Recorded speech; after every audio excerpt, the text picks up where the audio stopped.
J'ai dit aujourd'hui, dans notre pays, ceux qui ont des diplômes ne sont pas valorisés sur le marché du travail. Je prends l'exemple de nos deux voisins, à la fois le Maroc et la Tunisie.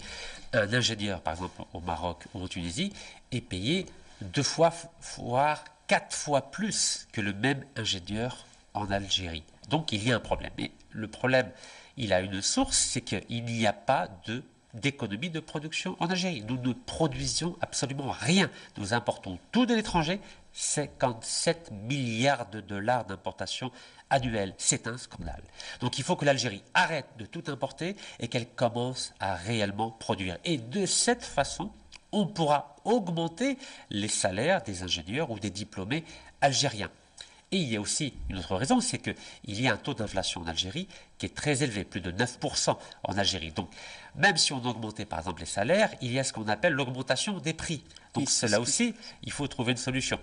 Donc, à mon niveau, à moi, moi je crois qu'il y a aussi un autre problème, c'est le développement du marché noir algérien. Comme vous le savez, le taux officiel du dinar, c'est de, si on prend l'exemple de l'euro, c'est de 1 pour 10, mais dans le marché parallèle, c'est-à-dire le marché noir, c'est de 1 pour 15.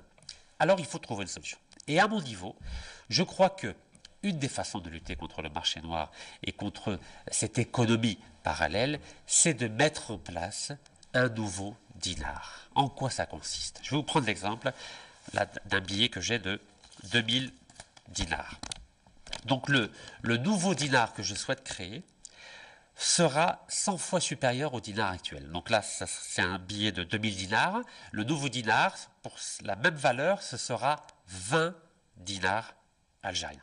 C'est-à-dire qu'il sera 100 fois plus important que le dinar actuel. C'est-à-dire qu'on va enlever 2 zéros. Et pourquoi je vais mettre en place un nouveau dinar? Afin de lutter efficacement contre